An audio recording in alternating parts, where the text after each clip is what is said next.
Meus irmãos, dando continuidade então aqui à nossa matéria, vamos abordar agora um outro assunto, que é a ressurreição de Cristo.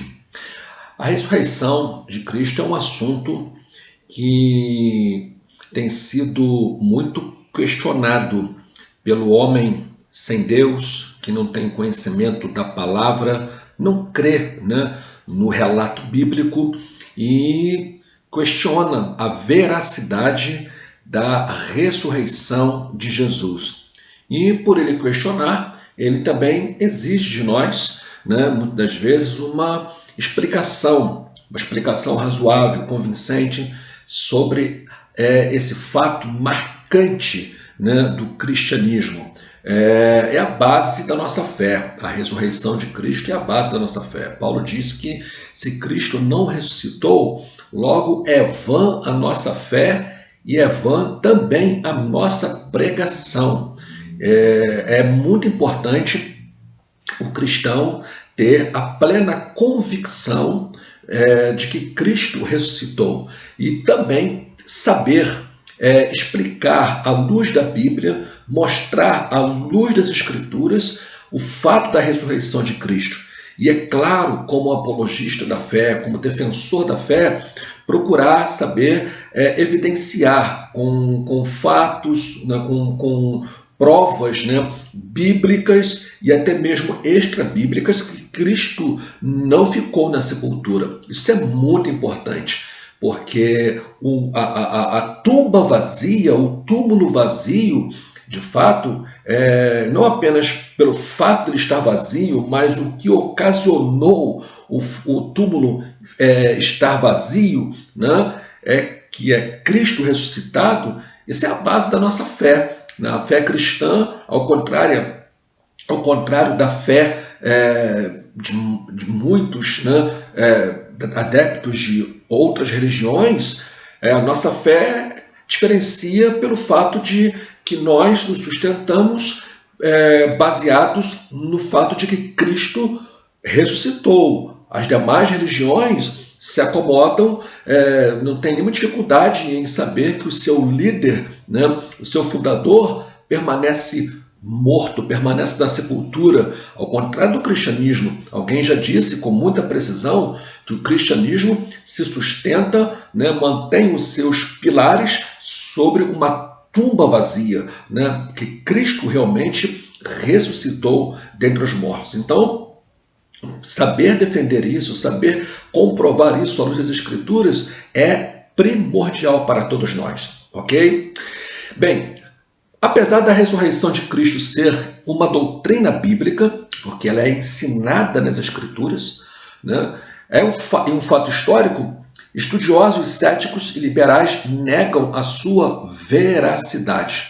E vamos ver então aqui alguns dos seus argumentos contrários à ressurreição de Cristo, porque eles não apenas afirmam que Cristo não ressuscitou, mas também procuram dar provas ou tecer aqui os seus argumentos contrários à ressurreição de Cristo. Então, o primeiro argumento que eles apresentam é que Jesus não morreu na cruz, mas foi sepultado em estado de coma. E se ele não morreu, logo não ressuscitou. Lá na sepultura, ele teria recobrado os seus sentidos e então saído da tumba vivo ali e prosseguido a sua vida normal em outro país. Alguns dizem que ele teria ido para a África e lá constituído família. Enfim, são as histórias fantasiosas que inventam para tentar explicar o túmulo vazio. Bem, lá em Marcos capítulo 15, versículo 44 e 45, o centurião, e também João 19, versículo 34, o centurião e os soldados, antes que Jesus fosse tirado da cruz, eles comprovaram que Jesus realmente estava morto. Diz a Bíblia que eles foram para quebrar, né? Eles quebraram os ossos das pernas, os ossos daqueles 2 salteadores que estavam ao lado de Jesus, para apressarem a sua morte, porque o sábado estava se aproximando e eles tinham que ser retirados da cruz antes do sábado. E quando foram para quebrar os ossos de Jesus, diz a Bíblia que não precisaram fazê-lo porque ele já estava morto. Diz a Bíblia também que eles enfiaram uma lança ao lado de Jesus e do furo saiu água misturada com sangue, uma prova cabal de que realmente Jesus já estava morto. E com base no que sabemos hoje, né, sobre as técnicas de crucificação romana, a teoria de que Jesus teria saído vivo da cruz, meus amados, é algo assim impossível. A tortura que ele sofreu, desde lá, a tortura emocional, espiritual lá do Getsemane, ao ponto de ele estar suando gotas de sangue, né? Depois, a tortura sofrida pelos soldados romanos, as chicotadas, a coroa de espinho, os pregos nas mãos, o prego nos pés, enfim, na cruz, todo aquele sofrimento, seria impossível alguém suportar todo aquele sofrimento e mesmo assim depois ter sido tirado vivo da cruz no estado de coma e ter recobrado os seus sentidos lá na tumba, né? E vamos pensar, mesmo que isso tenha sido possível, que realmente é totalmente improvável, impossível que isso tenha acontecido, mas vamos imaginar que Jesus tivesse sido levado em coma lá para a sepultura. Imagina Jesus agora estando saindo daquela sepultura, tendo que remover aquela pedra sozinho, né, com aquela guarda de soldados ao lado de fora, porque a tumba de Jesus era o túmulo mais bem protegido e guardado naquele final de semana, né, porque eles não queriam que absolutamente nada desse errado, eles queriam colocar um ponto final naquela história.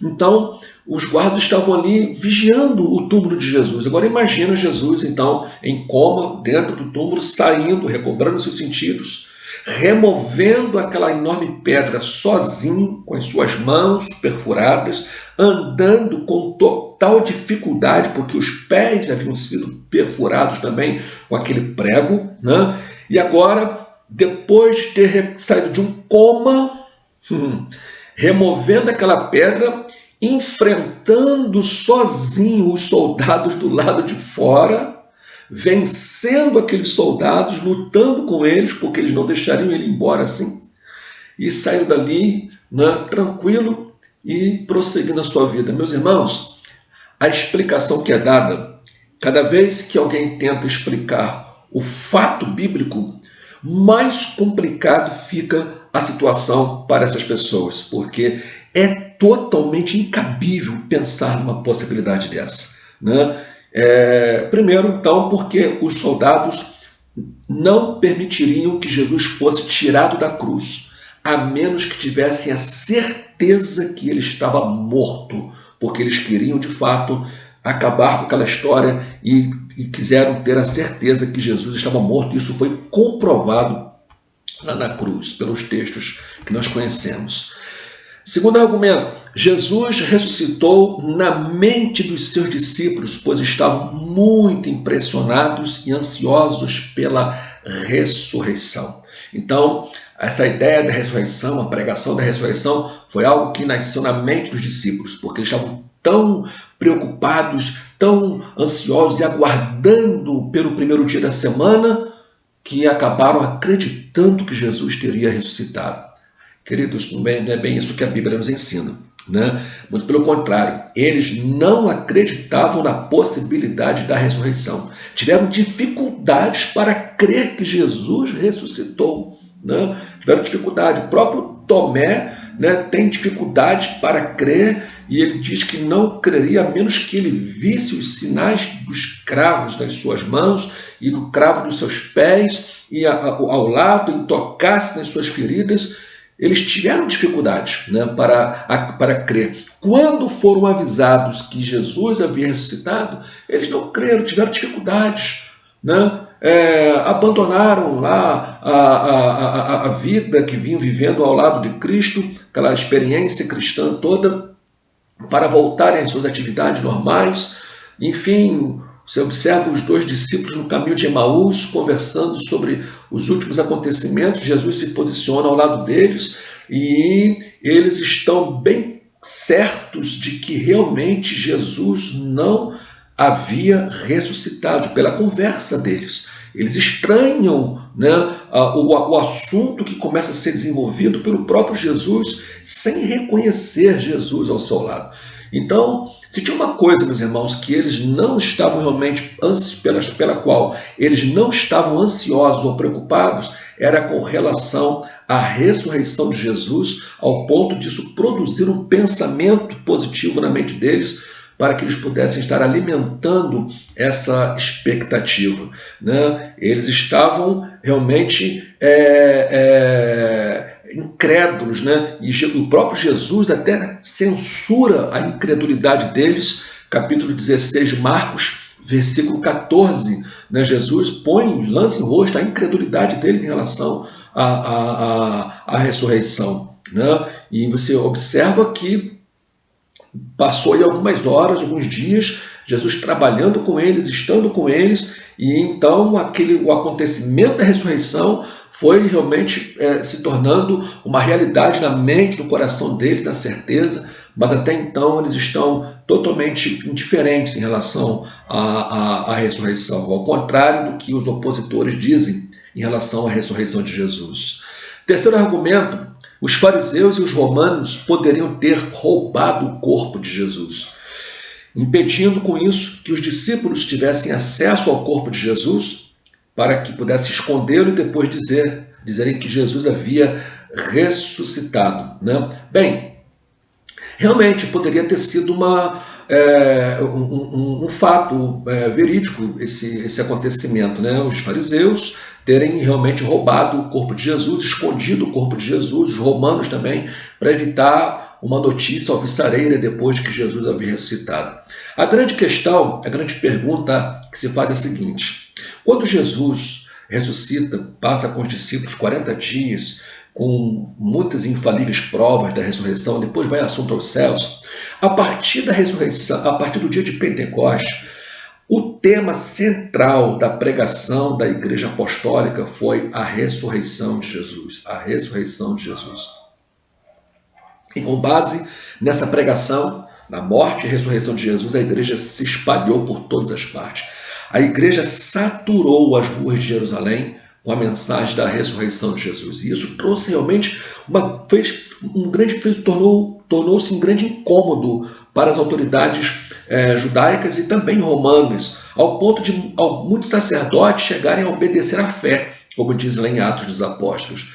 A pergunta que se faz é a seguinte: se os romanos ou os fariseus tivessem de posse da ressurreição de Jesus, por que eles não desmentiram a pregação da igreja?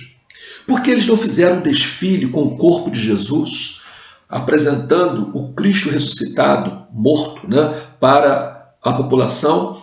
Teriam feito isso caso tivessem de posse do corpo de Jesus, e com certeza, meus irmãos, seria o fim da igreja, logo no seu nascedouro. A igreja não passaria de uma semana após a ressurreição, né, o fato da ressurreição, caso, né, a igreja não chegaria a uma semana após o anunciado da ressurreição, caso eles estivessem de posse do corpo de Jesus, porque seria o trunfo, né, que eles apresentariam para calar a voz da igreja. Se eles não fizeram isso, é porque eles não tinham corpo nenhum para apresentar. Jesus ressuscitou dentre os mortos.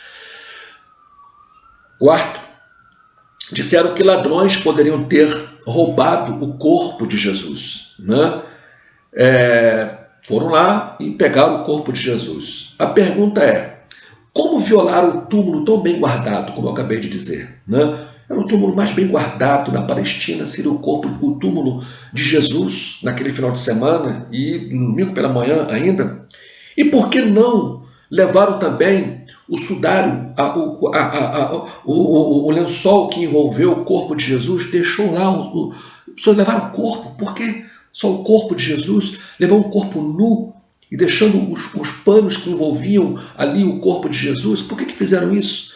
E por que não venderam o corpo para os fariseus? Se eram ladrões, teriam interesse em valores, e com certeza aquele corpo de Jesus valeria fortuna, uma fortuna imensa, né? Se caso fosse vendido para os fariseus, para que eles pudessem calar a igreja. Sabe por que os ladrões não venderam o corpo de Jesus? Porque não tinham corpo nenhum para oferecer. Né? Não tinha como eles roubarem aquele corpo de Jesus, né? Terem derrotado aquela guarda romana à porta do túmulo e terem feito aquilo ali. Mesmo que tivesse feito, né, com certeza teriam feito com uma segunda intenção. Isso nunca aconteceu. Quinto, os discípulos teriam roubado o corpo de Jesus. Essa foi uma mentira. E está na Bíblia, Mateus capítulo 28, versículo de 11 a 15, quando viram que Jesus havia ressuscitado, inventaram uma mentira, que os discípulos foram lá de noite e roubaram o corpo de Jesus. Bem, a questão é a seguinte: os discípulos não teriam sofrido e muito menos teriam sido mortos por causa de uma mentira que eles mesmos sabiam, que Jesus não havia ressuscitado. A grande questão, meus irmãos, é a seguinte: que alguém pode sofrer e até morrer por uma mentira, acreditando ser uma verdade. Mas dificilmente é possível alguém vai morrer por uma mentira, sabendo que é uma mentira. Os discípulos não apenas sofreram, não apenas morreram, mas eles presenciaram familiares, amigos, pessoas do seu convívio diário, acreditando na mensagem da ressurreição e sofrendo também por acreditarem que Cristo ressuscitou. Viram pessoas sendo presas porque acreditaram que Jesus ressuscitou. Será que alguém, um discípulo daquele, não teria tido a coragem de abrir a boca e afirmar para todos que aquilo era uma farsa e que eles eram os causadores daquela mentira? Alguém teria aberto a boca, alguém teria falado. Um discípulo teria denunciado, alguém não suportaria até o final. Sabe por quê? Todos os apóstolos, com exceção de João, não foi martirizado, mas sofreu brutalmente. Sabe por quê? A igreja primitiva sofreu tanto, os irmãos sofreram tanto. Sabe por que os cristãos foram levados às arena para serem comidos por feras, por cães selvagens, por leões, foram queimados vivos? Porque eles creram na ressurreição de Jesus. Eles viram o Cristo ressuscitado, porque Cristo caminhou com eles, com aqueles primeiros cristãos, daquela primeira geração, caminhou com eles, né? E eles tinham a prova cabal de que Jesus havia ressuscitado. Então, ninguém roubou o corpo de Jesus. Eles tinham a plena certeza de que Jesus havia ressuscitado dentre os mortos. Outro argumento que é usado é que os discípulos tiveram uma alucinação. Isso aqui é um dos argumentos mais conhecidos e também um dos mais fracos, né, que não se sustenta diante da verdade da ressurreição de Jesus. Que eles teriam tido uma alucinação. A Bíblia diz que Jesus foi visto por indivíduos, né, e por grupos, não em apenas uma ocasião, mas em várias ocasiões, né? E também grupos diferenciados, grupos pequenos, grupos maiores, e em diferentes locais e horários do dia. Ele foi visto, ouvido e tocado, além de ser também alimentado. Olha, amados, é verdade que alguém possa ter uma alucinação, né, depois afirmar que viu, quando na verdade não viu. Duas pessoas podem talvez ter uma mesma alucinação, mas dificilmente 11 pessoas terão a mesma alucinação dentro de uma sala com Cristo ressurreto. Impossível. Mais de 500 irmãos, como diz Paulo aos Coríntios capítulo 15, estarem tendo a mesma alucinação na mesma hora? Como pode os dois discípulos no caminho de Emaús, né, estar tendo uma alucinação? E olha, eu vou dizer uma coisa, se tem alguém ali que não teria nenhuma possibilidade de ter uma alucinação, era Tomé, porque Tomé resistiu até o final para não crer, e ele só creu quando ele viu, e não apenas quando viu, mas quando ele tocou em Jesus. Então, meus irmãos, longe de qualquer possibilidade deles estarem tendo uma alucinação, né, individual ou coletiva principalmente. Isso é impossível de acontecer. E eles, como é que você alimenta uma alucinação? Né? A Bíblia diz que Jesus se alimentou com eles, comeu com eles. Né? Então, que alucinação é essa? Não é verdade? Outro argumento é que as mulheres, por estarem em estado de agitação, entraram no túmulo errado no domingo. Estavam tão ansiosas que foram lá para poder ungir o corpo de Jesus e acabaram entrando no túmulo errado. Bem, a questão é a seguinte: vamos pensar nessa possibilidade. Mas se elas entraram no túmulo errado, os fariseus teriam entrado no túmulo certo. Se elas anunciaram que Jesus ressuscitou porque entraram no túmulo errado, os fariseus ou os romanos teriam ido ao túmulo certo e teriam apresentado o corpo de Jesus lá dentro. Por que eles não fizeram? Porque elas não erraram o túmulo. Elas foram no túmulo certo, né? E viram que o túmulo estava assim, vazio. Então é mais um argumento que não procede, que não se sustenta diante da veracidade da ressurreição de Jesus. Quando todas estas teorias impossíveis são refutadas, a compreensão cabível e lógica é que o túmulo vazio indica que Jesus ressuscitou segundo as Escrituras. É importante observar isso.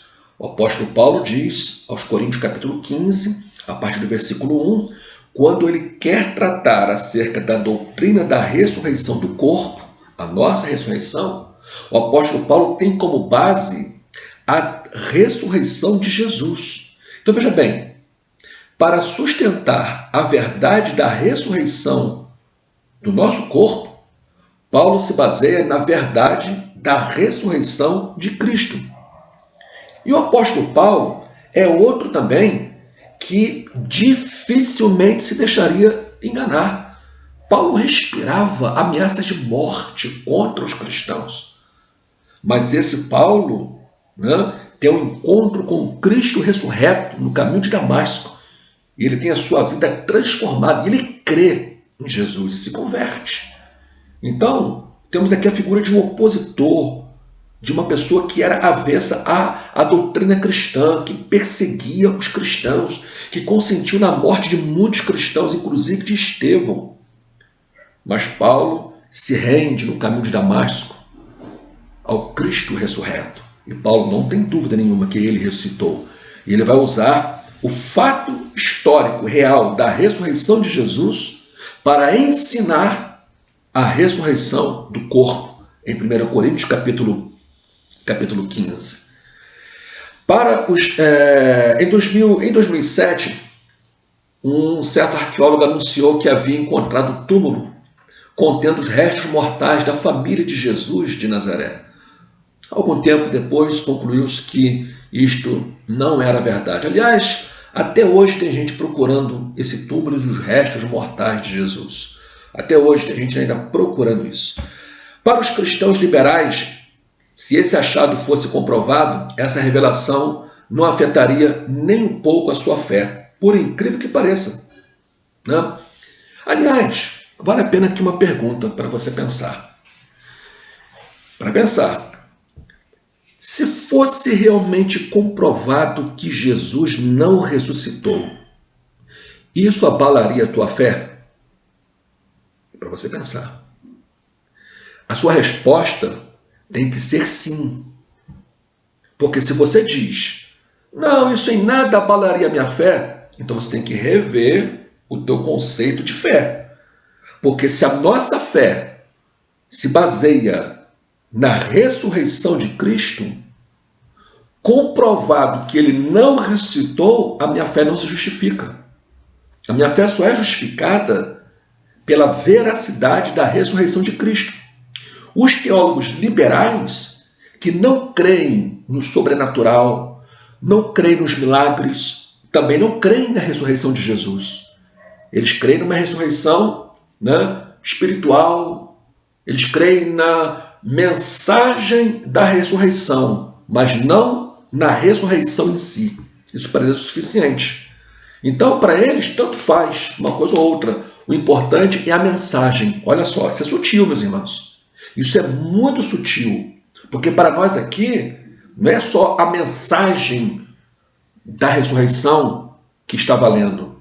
Para nós, essa mensagem, ela só vale porque Cristo ressuscitou. Então é uma mensagem, sim, mas uma mensagem fundamentada em um fato real, verdadeiro, histórico. Entende? Então tem tudo a ver, sim. Se Cristo não ressuscitou, a minha fé é abalada. Claro que é, né? Porque nós não nos sustentamos de pé espiritualmente com base num Cristo morto. Porque, afinal de contas, vai a pergunta, do que vale um Salvador morto? Do que adianta um Messias que não saiu da sepultura? Não adianta nada. Não adianta nada. Isso é tão sério que o apóstolo Paulo escreve aos Romanos, capítulo 1, versículo 4, diz que Cristo foi declarado Filho de Deus pela ressurreição. Sabia disso? Ele declarou ser Deus. Ele disse que era Deus. Ele disse que era Deus. Ele mesmo falou, eu sou. Antes que Abraão existisse, eu sou. Ele deixa bem claro que ele é Deus. Ele sabe disso. E há evidências claras no Novo Testamento que Jesus Cristo é Deus. Agora, ele morreu, crucificado, mas a prova final de que realmente ele era 100% Deus não é pelo fato de ele ter vivido como Deus, mas que, de fato, ele ressuscitou dentre os mortos. Então a ressurreição é a declaração final da divindade de Jesus. Ele foi realmente tudo aquilo que as profecias disseram a seu respeito. E tudo aquilo que ele afirmou que verdadeiramente fosse. Então a ressurreição é fundamental. A doutrina da ressurreição ela é fundamental. A ressurreição de Cristo é o fato sobrenatural histórico mais bem comprovado da história. É também o fato mais importante do cristianismo. Ela é a prova cabal de que Cristo é o pleno cumprimento das profecias messiânicas do Antigo Testamento, como eu falei, que as declarações que Jesus fez acerca de si mesmo são verdadeiras e que os discípulos poderiam dar continuidade ao ministério de Cristo com total segurança, pois eles não apenas estariam pregando a verdade absoluta do Evangelho, mas contariam com a presença do Cristo ressuscitado em todos os dias de suas vidas. Então, nós não estamos sozinhos, nós estamos com Cristo ressuscitado. O apologista Los Marcos apresenta algumas questões acerca da ressurreição de Cristo. Primeiro, o cerne da pregação apostólica não era o ministério terreno de Cristo, mas a sua ressurreição física dos mortos. Segundo, o cristianismo poderia ter sido extinto em sua origem se alguém tivesse apresentado o corpo de Jesus. Terceiro, a prova definitiva da cristandade se baseia não na emoção, no pensamento ou nem mesmo na fé, mas em um acontecimento físico e histórico que ocorreu ou que não ocorreu, que é a ressurreição de Jesus. Então, não é porque, eu creio que ele ressuscitou, eu penso que ele ressuscitou. Não. O cristianismo se baseia na realidade do fato. É fato, tá bom? De que ele realmente ressuscitou. Um acontecimento que a pesquisa moderna demonstra ser historicamente verificável. E aqui nós temos também, meus irmãos, algumas evidências da ressurreição de Jesus. Evidência direta. Né? Qual é a evidência direta da ressurreição de Jesus? A Bíblia diz em Coríntios capítulo 15, versículo 3 em diante, que Cristo morreu pelos nossos pecados segundo as Escrituras. Ok. E o que se faz com alguém que está morto? Sepulta. A Bíblia diz que ele foi sepultado. Aí diz assim também, e que ele ressuscitou segundo as Escrituras. Então a prova de que ele foi morto é que ele foi sepultado. E qual é a prova que ele ressuscitou? Paulo diz, ele foi visto. Ele foi visto. É a prova, é a evidência direta da ressurreição de Jesus. É que ele foi visto após a ressurreição. Maria Madalena viu Jesus ressuscitado. As mulheres, ele apareceu a Pedro, ele apareceu aos discípulos no caminho de Emaús, ele apareceu aos 10 discípulos, depois aos 11, depois aos 7 discípulos, lá em João capítulo 21, aos apóstolos na grande comissão, 1 Coríntios 15, versículo 6, a mais de 500 irmãos. 1 Coríntios 15, versículo 7, apareceu a Tiago, depois apareceu a Paulo, ele mesmo diz que apareceu a mim como que a um abortivo, né? Alguém que foi gerado depois do tempo, é a ideia. As evidências da ressurreição física de Jesus são surpreendentes. Quais são as evidências? Né? As evidências. Segundo o grande apologista Norman Geisler, só durante as 11 primeiras aparições Jesus aparece. Né? Jesus apareceu a mais de 500 pessoas durante o período de 40 dias. Em todas as 12 ocasiões, Jesus foi visto e provavelmente ouvido.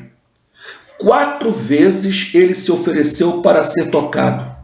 Foi realmente tocado 2 vezes. Em 4 testemunhos, o túmulo vazio foi visto e 2 vezes os lençóis foram vistos. Em outras 4 ocasiões, e quase certo que Jesus se alimentou.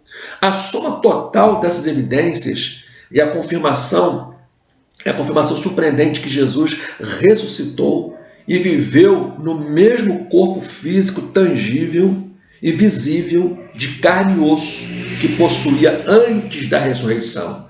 Tudo indica, sim, um corpo glorificado, mas foi o mesmo corpo, porque não tinham 2 corpos. O corpo foi o corpo que puseram na sepultura que ressuscitou. Né? Só que agora era um corpo que, ao mesmo tempo, Jesus tinha condições de se alimentar com os seus discípulos, mas ele podia aparecer dentro de uma sala estando a porta fechada. Então era um corpo que não estava mais sujeito à matéria, né? E ao mesmo tempo podia se alimentar. Entende? É o que a Bíblia nos ensina. E, bem, o fato é que a ressurreição de Jesus aparece na Bíblia com todas essas evidências diretas. Mas nós temos também a evidência indireta da ressurreição de Jesus. Sabe qual foi? A evidência indireta foi o impacto que a ressurreição de Jesus causou. Vejam, primeiro, os discípulos foram transformados. A mensagem da ressurreição, a realidade da ressurreição, o fato da ressurreição, o fato de eles terem visto Jesus ressurreto, isso transformou a vida dos discípulos. Eles tiveram a vida transformada. Totalmente estavam convictos de que realmente o Cristo com quem eles caminharam durante 3 anos aproximadamente havia morrido e estava vivo outra vez. Isso mudou a vida deles. O tema da pregação apostólica, eu disse que o assunto principal foi a ressurreição. No livro de Atos, todas as mensagens praticamente pregadas ali, o tema que se sobressai é a ressurreição de Cristo. A reação dos que rejeitavam a Cristo, interessante isso. Eles não apresentaram o corpo nem organizaram uma busca, mas subornaram os soldados que guardavam o túmulo para mentir. Não há nada o que fazer diante da pregação Não havia nada o que fazer diante da pregação da ressurreição de Cristo. Ficaram totalmente imobilizados, né? Presos, sem poder fazer absolutamente nada para provar o contrário. Então a própria reação, essa reação dos inimigos de Cristo, né? Dos inimigos da igreja, isso é uma evidência indireta de que realmente Cristo havia ressuscitado. Amados, nós temos também a própria evidência da existência da igreja primitiva. A doutrina cristã se fundamentou na veracidade da ressurreição. A maioria dos primeiros cristãos era constituída de judeus que acreditavam que havia um só Deus. Eram monoteístas, né? De origem judaica, mantiveram esse princípio da crença em um só Deus, mas que proclamavam que Jesus Cristo era Deus. O que mudou na mente deles? Vejam, eles creem que só há um Deus nos céus e na terra, e que esse Deus se revelou no Antigo Testamento. Agora, há uma mudança tão grande neles, em que realmente eles passam a crer que, de fato, esse Deus todo-poderoso, eterno, se fez carne e habitou entre eles. E o nome dele era Jesus. E eles passaram a pregar que Jesus Cristo era Deus. Eles oravam a Jesus, batizavam em seu nome, afirmavam que ele foi exaltado à direita de Deus e o chamavam de Senhor e Cristo. Quando eu digo que eles batizavam em nome de Jesus, é que eles batizavam na autoridade do nome de Jesus. A fórmula era em nome do Pai, do Filho e do Espírito Santo, mas o batismo acontecia na autoridade do nome de Jesus, como diz lá em Atos 2, versículo 38. Não obstante as perseguições e martírios, os primeiros cristãos não só mantiveram sua fé, como multiplicaram rapidamente, pois estavam convictos em quem criam e no que pregavam. Ou seja, a igreja prevaleceu, a igreja venceu, a igreja se espalhou por toda parte, e isso debaixo de muita perseguição, porque quiseram calar a voz da igreja de toda maneira, usaram de todos os artifícios, mas não conseguiram provar o contrário, que Cristo realmente havia ressuscitado. Apenas um encontro real com Cristo ressurreto pode explicar adequadamente a existência de uma chamada seita judaica que ficou conhecida pelo nome cristãos. Isso mudou realmente a realidade da igreja e foi a certeza da ressurreição de Jesus, né? O fato de eles terem visto o Cristo ressurreto, que fez com que essa igreja prevalecesse e vencesse, né? E hoje nós estamos aqui. Aí, olha só, vem a outra marca, outra evidência interna, indireta, né? Perdão, da ressurreição de Cristo, é o próprio crescimento do cristianismo. O cristianismo teve um crescimento imediato e rápido logo no início. Vejam, cerca de 3.000 no dia de Pentecostes, muitos outros eram acrescentados diariamente, mais 2.000 pessoas em 2 dias, Atos 4, versículo 4. A igreja em Atos assim aumentava, crescia e se multiplicava.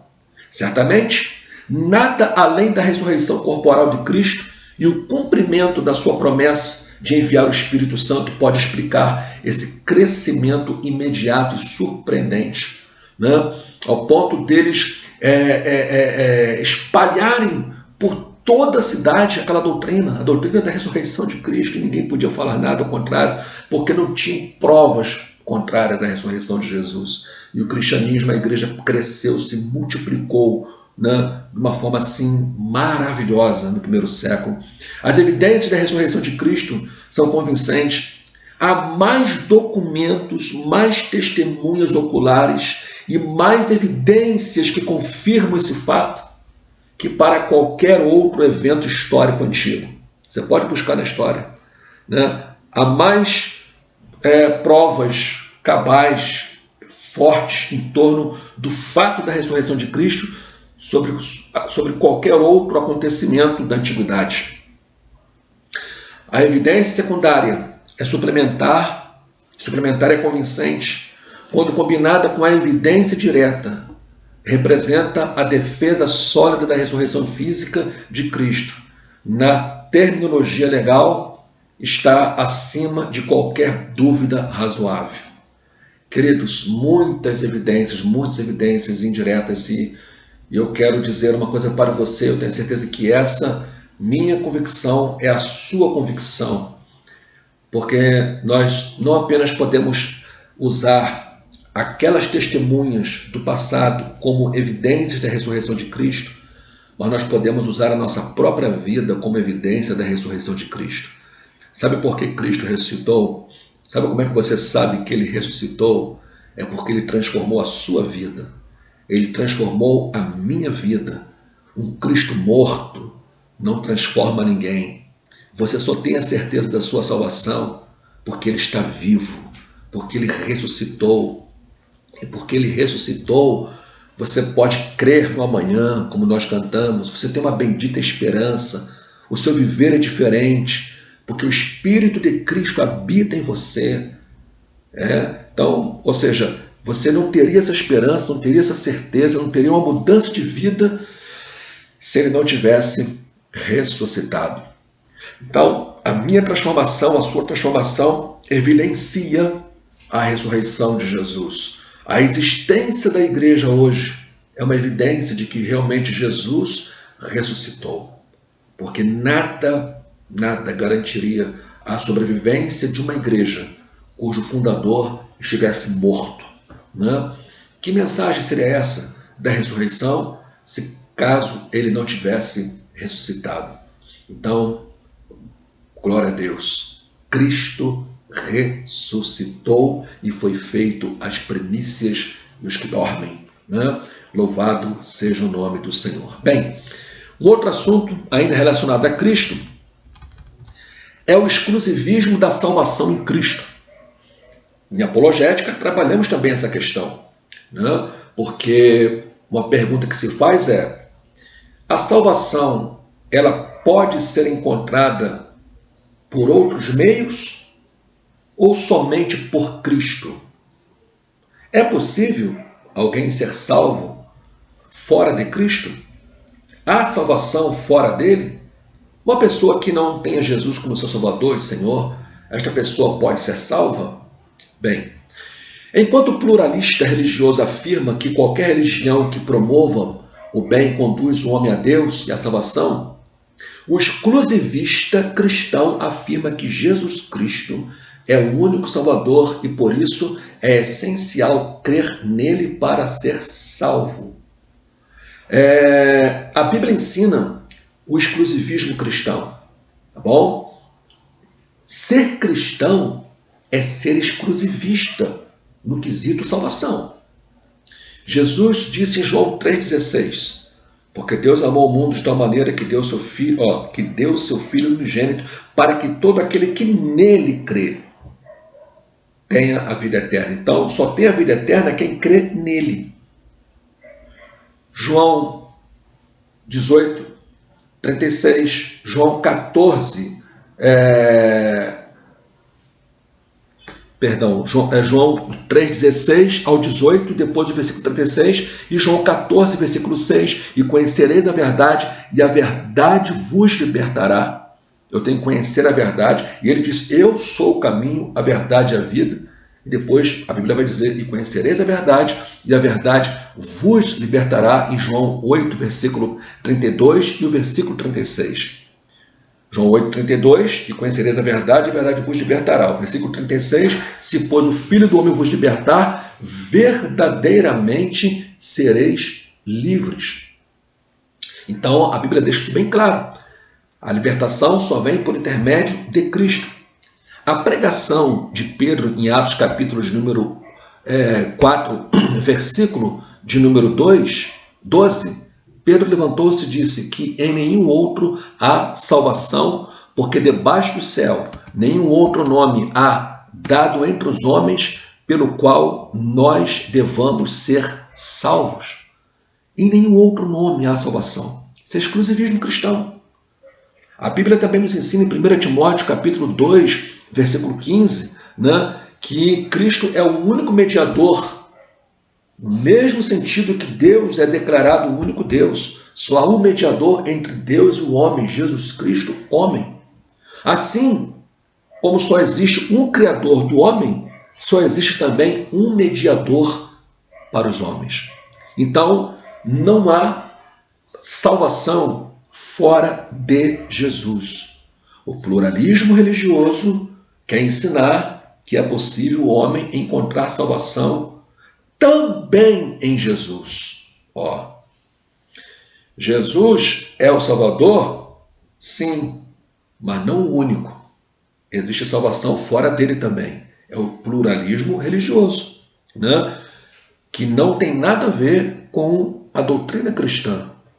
Enquanto a doutrina cristã ensina que a salvação só é possível em Jesus. Em Jesus. Jesus é o único Salvador.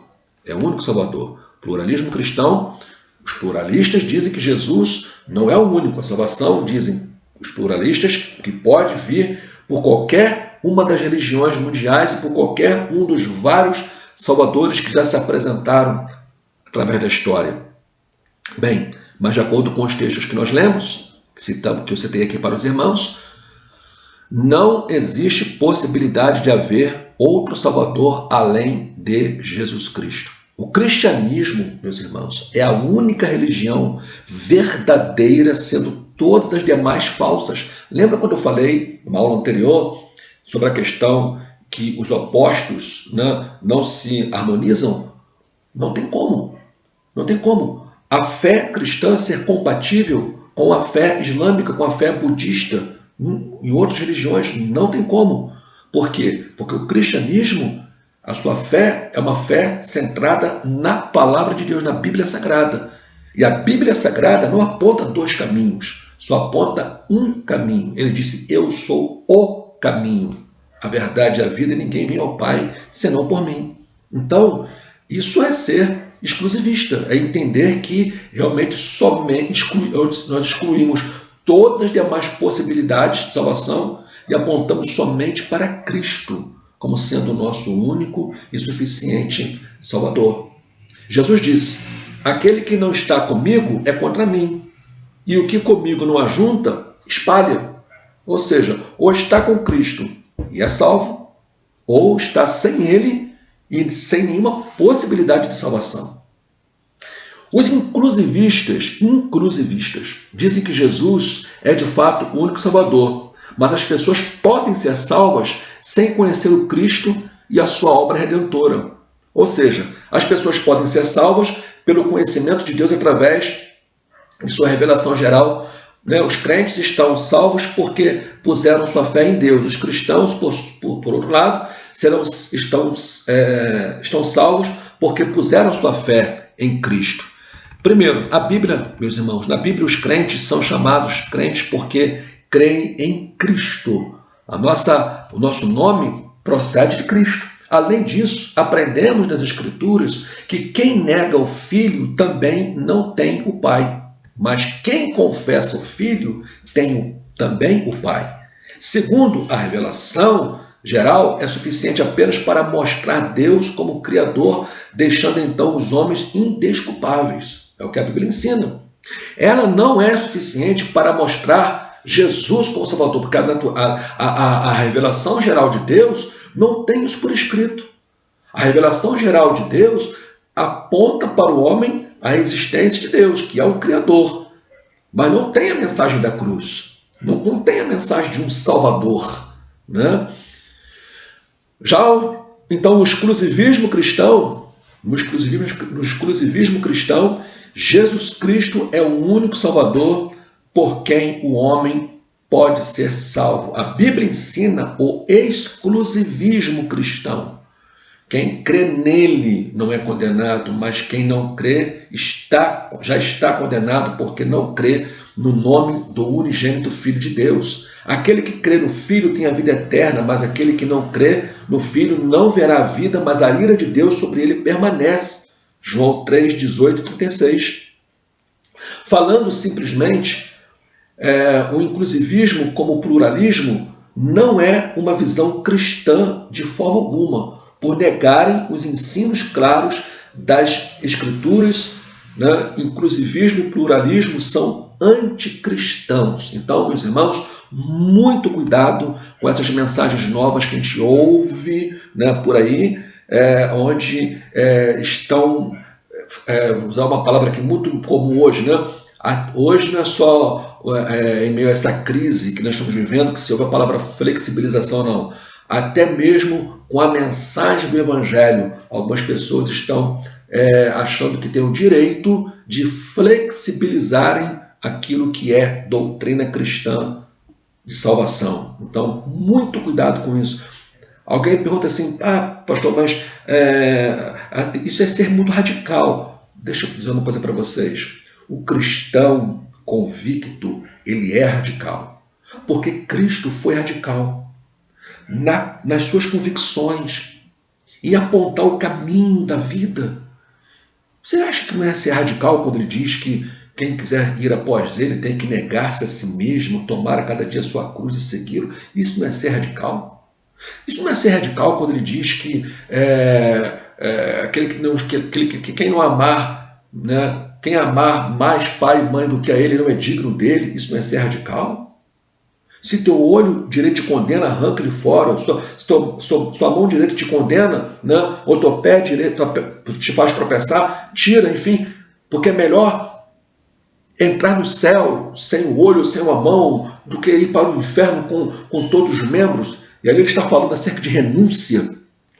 Ali está falando que eu tenho que aprender a fechar os olhos para aquilo que me faz bem, mas atrapalha o meu relacionamento com Deus.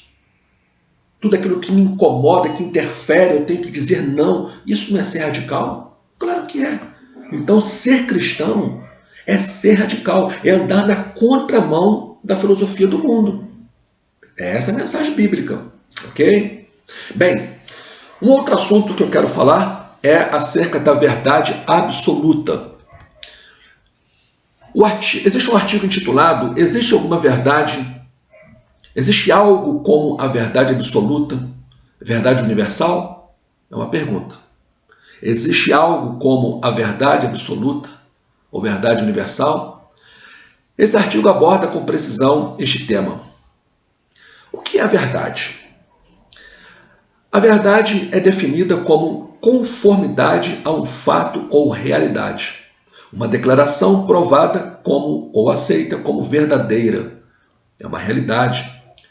Há dois pontos de vista exatamente opostos quanto a esta questão. E é sobre eles que eu quero abordar e desenvolver aqui agora com os irmãos esse tópico, né? Primeiro ponto de vista é que não existem absolutos que definam a realidade. Não existem absolutos que definam a realidade. Como assim? Ou seja, tudo é relativo. Então você não tem como se basear em nada que seja concreto, real, definitivo, porque tudo é relativo.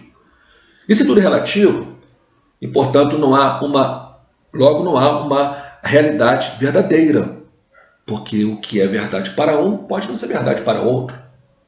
Por causa disso, não há nenhuma autoridade para decidir se uma ação é positiva ou negativa, certa ou errada. Não há certo ou errado. Portanto, o que quer que pareça certo em certo momento, certo será. Mas pode ser que em um outro momento, aquilo que era certo lá atrás tornou-se errado. E aquilo que era errado tornou-se certo. O que vai definir é o momento, é o que dizem, né? É o que dizem, é um ponto de vista sobre a verdade. Então, uma verdade, ela é verdade dependendo do contexto, dependendo do momento que se diz, dependendo do tempo, da circunstância, enfim. Existem realidades absolutas ou padrões que definem o que é verdadeiro e o que não é. Vou repetir. Existem realidades absolutas ou padrões que definem o que é verdadeiro e o que não é. Portanto, ações podem ser julgadas certas ou erradas, de acordo com a medida em relação a esses padrões absolutos. Estamos cercados, meus irmãos, por verdades absolutas. Interessante que aqueles que querem negar a verdade absoluta entram em contradição com isso aqui. Por exemplo, a lei da gravidade é ou não é uma verdade absoluta? Peça a esses que negam a verdade absoluta para desafiar a lei da gravidade. A física, a matemática, a ciência, tudo seria sem sentido e não existiriam padrões de medida, nem certo e errado. Imagine se tirarmos realmente do cenário a verdade absoluta, como que fica a matemática? Como fica a lei da física, a lei da gravidade? Isso nós temos que obedecer, né? O próprio pensamento, meus irmãos, olha só, o próprio pensamento de alguém a negar, afirmar que não existe verdade absoluta é totalmente ilógico. Por quê? Porque quando alguém diz, afirmando categoricamente que não existe uma verdade absoluta, ele acabou de inventar uma, de criar uma, de proferir uma verdade absoluta. Que verdade? A verdade de que não existe verdade absoluta. É uma contradição. Então, quando alguém diz não existe verdade absoluta, ele acabou de fazer uma, de afirmar uma. Afirmou que não existe verdade absoluta. Então, os próprios se contradizem com relação a isso. Agora, quando se diz que não existe um padrão de medida, um aferidor de medida, é porque tais pessoas não têm realmente a Bíblia como a palavra de Deus. Porque quem vai dizer para nós o que é certo e o que é errado, o que é, o que não é, o que pode, não pode, o que é bom ou ruim, é a palavra de Deus. Ela é para nós o aferidor de medidas. Ela vai dizer para nós o que é e o que não é. Agora, essas pessoas desconsideram a palavra de Deus. Por isso que elas não creem, né, afirmam, né, não crer em verdade absoluta. Vai depender do seu ponto de vista. E quando se pensa assim, muita coisa deixa de existir. Por exemplo, quando se diz que não existe verdade absoluta, então a Bíblia perde seu valor. Perdendo seu valor, conceito de pecado também deixa de existir. Conceito de santidade não existe mais. Entende? Você não tem um padrão a ser seguido. Você faz o que quer. Ninguém tem nada a ver com a sua vida. Você é livre para fazer o que você achar que é certo. Porque o que é certo para você pode não ser certo para o outro. E aí nós vamos aprender a nos respeitar. É a mensagem que se prega, né? Problemas lógicos quanto à negação da verdade absoluta ou verdades universais. A autocontradição.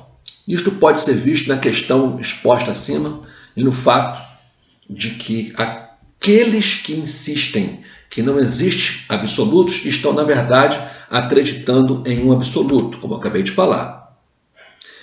Segundo, todos os seres humanos possuem conhecimento limitado. Por exemplo, uma pessoa pode dizer logicamente não há Deus.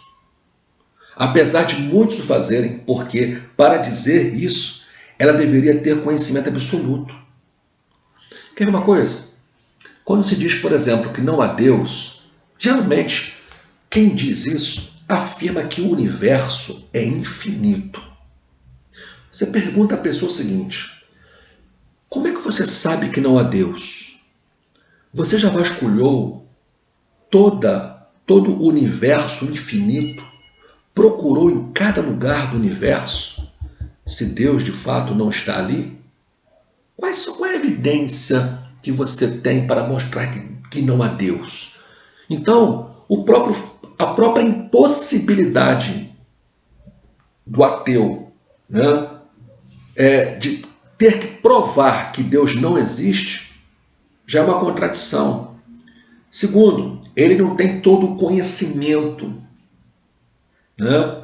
Não abarca todo o conhecimento existente para assegurar com precisão que não há Deus. Então, e assim com relação à verdade absoluta, né? Como é que ele pode afirmar que não existe? Ele tem esse conhecimento todo? Né? Ele domina toda a área do conhecimento para poder fazer essa afirmação? Esta negação falha ao se associar com o que nós sabemos ser verdadeiro nas nossas próprias consciências, nossas próprias experiências e com o que nós vemos no mundo real. Se não existe tal coisa como a verdade absoluta, então não existe nada certo ou errado sobre qualquer coisa. Então, aquilo que nós sabemos que é certo pela nossa própria experiência, deixe de ser. E aí, meu irmão, minha irmã, o mundo vai virar uma bagunça total, pior do que já está, né, em muitos aspectos. Então, por exemplo, se não existe tal coisa como a verdade absoluta, então não existe nada certo ou errado sobre qualquer coisa. Isso quer dizer que um homicídio deixe de ser errado dependendo do ponto de vista de quem pratica. Avançar um sinal que esteja fechado vai ser errado dependendo do ponto de vista de quem o avança. Se acontecer alguma coisa, tudo será justificado a partir do seu ponto de vista, do seu conceito, daquilo que ele acha que é certo ou errado. O fato é que nós somos regidos, meus irmãos, por leis absolutas. Aquilo que define como padrão para a nossa existência e para o nosso convívio em sociedade. Então, negar a verdade absoluta é ir na contramão da própria experiência de vida que nós temos no nosso dia a dia. Né? Uma coisa não deixa de ser errado porque eu quero que seja. Né? Não, veneno continua sendo veneno, é uma verdade absoluta. Quem matar o próximo, né, vai pagar pelo crime, isso é verdade absoluta. Então negar a verdade absoluta é ir contra a própria realidade da vida. A verdade é vista como nada mais do que uma preferência ou percepção pessoal e que, portanto, não pode se estender além dos limites pessoais.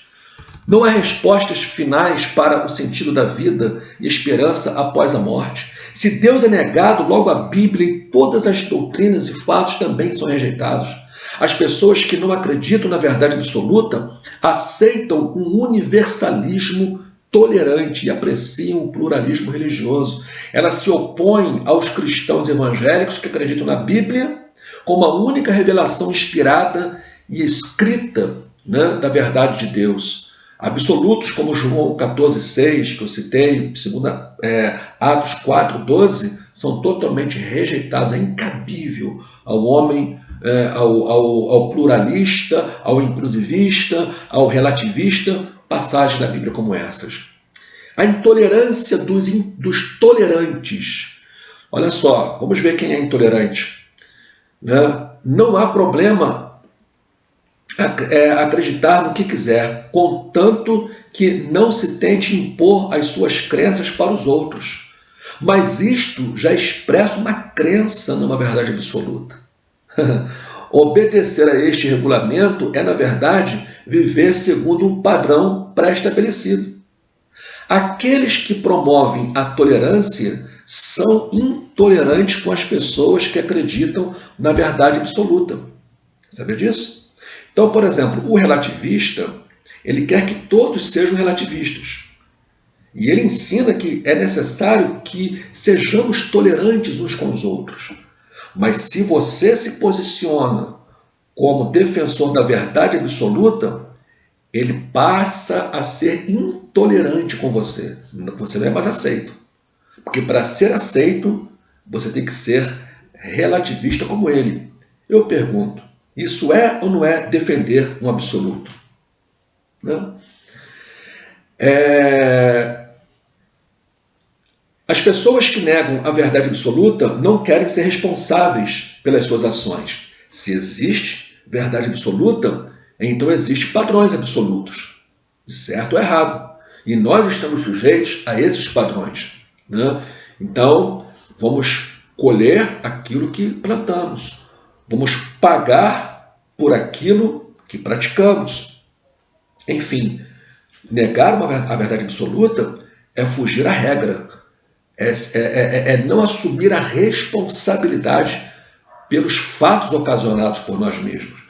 Então, meus irmãos, o fato é que quando tenta se negar a questão da verdade absoluta, o homem está indo contra a própria realidade da sua existência, porque a verdade absoluta, ela existe, ela é fato real, não tem como negar. Existe alguma evidência da existência da verdade absoluta? Por exemplo, o testemunho da consciência. A nossa consciência nos diz que o mundo deveria ser de certa forma, que algumas coisas são certas e algumas são erradas. Ela nos ajuda a entender que há algo errado com o sofrimento, a fome, o estupro, a dor e o mal. Ela nos diz que o amor, a generosidade, a compaixão e a paz são coisas positivas pelas quais deveríamos nos esforçar. A Bíblia descreve isso em Romanos 2, 14, 16. Quando, pois, os gentios que não têm lei procedem por natureza de conformidade com a lei, não tendo lei, servem eles de lei para si mesmos. Estes mostram a norma da lei gravada no seu coração, testemunhando-lhes também a consciência e os seus pensamentos, mutuamente acusando-se ou defendendo-se, diz Paulo, no dia em que Deus, por meio de Cristo Jesus, julgar os segredos dos homens de conformidade com o meu evangelho. Então a minha consciência é uma evidência de que existe uma verdade absoluta. Ela diz para mim o que é bom, o que é ruim, o que pode, o que não pode, o que é certo, o que é errado, o que faz bem e o que faz mal. O testemunho da ciência. A ciência é simplesmente uma busca pelo conhecimento. É o estudo do que nós sabemos e uma jornada para saber mais. Portanto, todo estudo científico deve, por necessidade, ser fundamentado sobre a crença de que existem realidades objetivas no mundo. Sem absolutos, o que sobraria para ser estudado cientificamente? Veja que a ciência se baseia em fatos, devidamente comprovados. Isso é relativo? Não. Como alguém saberia se as suas descobertas são reais? Na verdade, as próprias leis da ciência devem ser fundamentadas na certeza da verdade absoluta. O testemunho da religião. Todas as religiões do mundo são uma tentativa de dar sentido e definição à vida. Já parou para prestar atenção nisso? Todas as religiões, os religiosos, os fundadores, os adeptos, se empenham para poder dar uma explicação, para dizer que eles estão de posse da verdade. Não é assim? Então, há um sentimento religioso em busca da evidência da verdade absoluta, de que essa verdade está ali com ele. A religião procura responder sobre o que há além da simples existência física, oferece segurança e esperança para o futuro, perdão dos pecados, a paz em meio às nossas dificuldades e respostas para as nossas questões mais profundas. Cada religião, de acordo com o seu conteúdo doutrinário, vai procurar trazer uma mensagem de esperança, de fé, sem entrar aqui no mérito da questão se eles estão certos ou não, mas é a proposta de toda religião apresentar uma verdade para que a pessoa possa acreditar naquela verdade e seguir a vida. Então, o testemunho da religião aponta para a evidência, que evidencia a verdade absoluta, de que há uma verdade absoluta que precisa ser abraçada. Olha só, 5 verdades absolutas. Primeiro, Deus é real e é o Criador de todas as coisas. Essa é uma verdade absoluta. Segundo, Deus se revelou de 2 modos. De modo geral, através da sua criação, e de modo especial, através da sua palavra escrita, a Bíblia, e através da sua palavra encarnada, Jesus Cristo.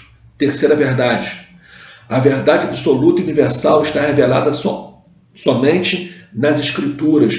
Essa é uma verdade absoluta. Que a verdade absoluta está revelada nas páginas das Sagradas Escrituras. ela é a palavra de Deus. Quarta verdade: se nós quisermos conhecer a verdade absoluta, a única forma de fazer isso é através de um relacionamento pessoal com aquele que afirmou ser a verdade, Jesus Cristo. Respondeu Jesus: eu sou o caminho, a verdade e a vida, e ninguém vem ao Pai senão por mim.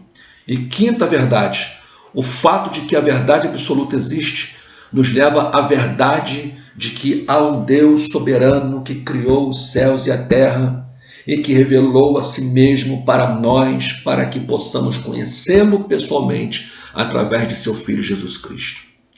Bem, a negação, concluindo, a negação da verdade absoluta, né? Universal, a negação da verdade absoluta, ou verdade universal, e do relativismo cultural que dela surge é simplesmente o resultado lógico de uma sociedade que abraçou a teoria da evolução como explicação para a vida. Quando se nega, cai nesse abismo aí. Se a evolução for verdade, então a vida não tem sentido.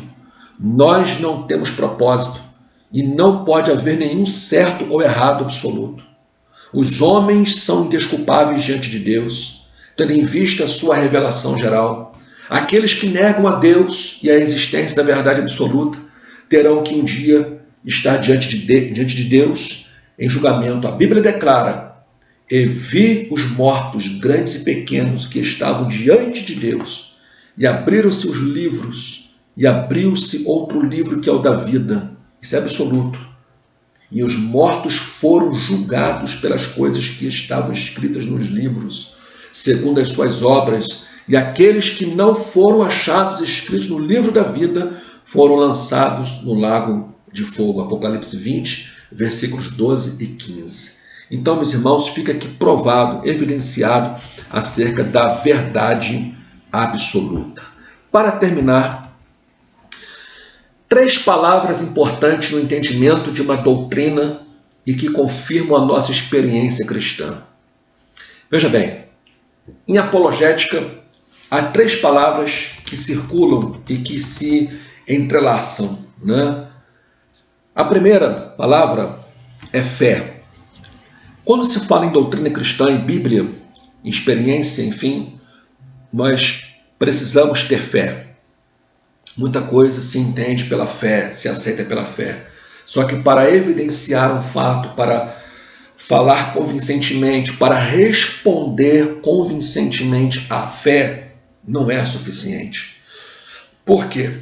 Porque o sujeito não está querendo saber se você crê ou não. Porque cada um crê de uma forma. O evangélico crê de uma forma, o espírita crê de outra, o católico crê de outra, o islâmico crê de uma outra maneira. Então, crer por crer, está todo mundo crendo. Então, a fé é importante, mas não é o ponto principal para se convencer apologeticamente. Segunda palavra, emoção. Somos seres sentimentais, temos nossas emoções, sentimos. Nós, pentecostais, por exemplo, enfatizamos muitas vezes a questão do sentimento, sentir a presença de Deus, sentir a graça de Deus, sentir o mover de Deus. É bom? Ajuda bastante. Mas querer provar uma verdade bíblica com base apenas no sentimento também não vai resolver. Porque sentir por sentir, todo mundo sente alguma coisa. Está todo mundo sentindo alguma coisa. Até os esotéricos sentem algumas coisas lá nas suas reuniões, nos seus transes, enfim. Então, a emoção é importante? Mas também não é com ela que nós vamos resolver e responder convincentemente. O que vai fazer a diferença, meus irmãos, no tratamento apologético é a palavra fatos. F-A-T-O-S. Fatos. Na apologética, nós lançamos mão dos fatos do Evangelho, dos fatos do cristianismo, dos fatos bíblicos, para responder convincentemente. O que vai fortalecer a argumentação da fé cristã num debate, numa discussão, numa resposta apologética é a demonstração dos fatos, e aí razão. Né? Não é só fé e nem emoção, mas é o conhecimento dos acontecimentos, dos fatos que atestam que tal doutrina realmente é verdade, a Bíblia é a palavra de Deus e que nós precisamos crer nela como palavra e revelação de Deus. Concluindo a matéria, se os primeiros cristãos tiveram que se posicionar e defender, meus irmãos, a sua fé diante dos opositores do Evangelho, nós também temos o mesmo desafio. O mesmo desafio. O desafio continua. A palavra de Pedro 3,15 é para nós também. Temos que também responder com mansidão e temor a todos que pedirem a razão da esperança que é em nós. Embora não sejamos capazes de convencer nenhum pecador dos seus pecados, porque uma coisa que tem que ser dito aqui ainda há tempo, né, é que nenhum apologista tem a missão de convencer ninguém a Cristo. Quem convence é o Espírito Santo. Mas ele conduz esta pessoa a um ponto de reflexão, de repensar os seus conceitos e valores. E ali, naquele ponto crucial, é o Espírito Santo que vai fazer a obra. Então, nós precisamos ter esse sentimento, né? Essa certeza de que nós trabalharemos para que a pessoa chegue a um ponto de decisão. E quem vai convencê-la é o Espírito Santo. O trabalho é árduo, não é fácil, mas não podemos desistir. Paulo diz que ele foi posto para a defesa do Evangelho, assim também somos nós. Temos a garantia total de que a nossa fé é sustentada por fatos devidamente comprovados. Você pode pregar com toda certeza, com toda fé e convicção de que os fatos registrados na Bíblia aconteceram do jeito que estão registrados, sem mistura de erros, sem acréscimos, sem invenções, sem mentiras. O que a Bíblia diz acerca da travessia do Mar Vermelho é assim. A travessia do Rio Jordão foi daquela forma. A ressurreição de Jesus aconteceu do jeito que está escrito. Então, você tem plena convicção, bases sólidas para pisar e para continuar pregando o Evangelho. Sigamos então a recomendação do apóstolo, do irmão de Jesus, também, né, servo do Senhor, Judas, versículo 3, amados, procurando eu escrever-vos com toda diligência acerca da salvação comum, tive por necessidade escrever-vos e exortar-vos a batalhar pela fé que uma vez por todas foi dada aos santos. Isso aqui resume o que eu estou dizendo aqui nessa conclusão, que a apologética ela é, de fato, uma batalha espiritual. Estamos numa batalha, mas como diz, né, aí o ensinamento bíblico, como nós falamos, mas a vitória é nossa pelo sangue de Jesus. Amém? Não vamos ceder, não vamos abandonar, vamos prosseguir firme, constante, sempre abundante na obra do Senhor, sabendo que o nosso trabalho não é vão no Senhor. Querido irmão, querida irmã, Deus te abençoe, que esta matéria possa ter servido para o teu crescimento espiritual, a edificação espiritual da sua fé, e que você possa ser sempre, durante todo o tempo da sua vida, um defensor do Evangelho de nosso Senhor e Salvador Jesus Cristo.